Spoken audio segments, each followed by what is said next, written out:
அண்மை செய்தியை பார்க்கிறோம். இன்னும் சற்று நேரத்தில் தாவேக செயல் வீரர்கள் கூட்டம் தொடங்க உள்ள நிலையில் அதற்கு முன்பாக தாவேக தலைவர் விஜய் முக்கிய ஆலோசனை நடத்தி வருவதாக தகவல் வெளியாகியுள்ளது.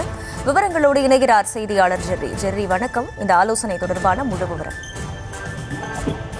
வணக்கம். தமிழக வெற்றிக் கழகம் சட்டமன்ற தேர்தலை சந்திக்க தீவிரமாக தயாராகி வருகிறது. கடந்த சில நாட்களாகவே பனையூரில் உள்ள கட்சி அலுவலகத்தில் ஆலோசனை கூட்டங்கள் நடத்தி வருகின்றன. தேர்தல் அறிக்கை தயாரிப்பு குழு மற்றும் தேர்தல் பிரச்சார குழு கூட்டங்கள் நடந்தன. அதே நேரத்தில் கடந்த டிசம்பர் 18ஆம் தேதி ஈரோட்டில் நடந்த மக்கள் சந்திப்புக்கு பிறகு விஜய் எந்த மக்கள் சந்திப்புக்கும் பங்கு பெறவில்லை. இந்த நிலையில்தான் செயல் வீரர்கள் ஆலோசனை கூட்டம் இன்று மாமல்லபுரத்தில் தொடர்ச்சியாக நடைபெற்று வருகிறது. தற்பொழுது மேடைக்கு விஜய் வந்திருக்கிறார். இதற்கு முன்னதாக முக்கிய நிர்வாகிகளுடன் ஆலோசனையில் ஈடுபட்டதாக கூறப்படுகிறது. நிர்மல்குமார், ஜேசிடி பிரபாகர், செங்கோட்டையன், ஆதவர்ஜுனா உள்ளிட்டோருடன் அவர் ஆலோசனையில் ஈடுபட்டதாகவும் கூறப்படுகிறது.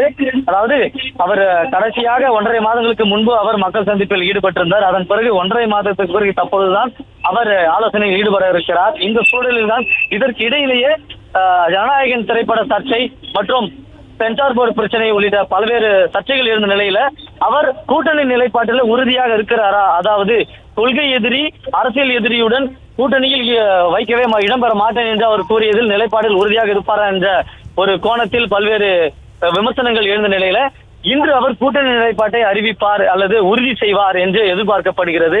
இந்த சூழலில் தான் மேடைக்கு வருவதற்கு முன்னதாகவே ஏதாவது ஒரு 15 நிமிடங்கள் முக்கிய ஆலோசனையில் ஈடுபட்டதாக கூறப்படுகிறது. இந்த நிலையில் தான் அவர் தற்பொழுது மேடையில் வந்திருக்கிறார். மேடையில் வந்த பிறகு அவருடைய பேச்சுக்காக தொண்டர்களும் சரி அரசியல் வட்டாரம் பெரும் எதிர்பார்ப்பில் ஈடுபட்டிருக்கிறார்கள்.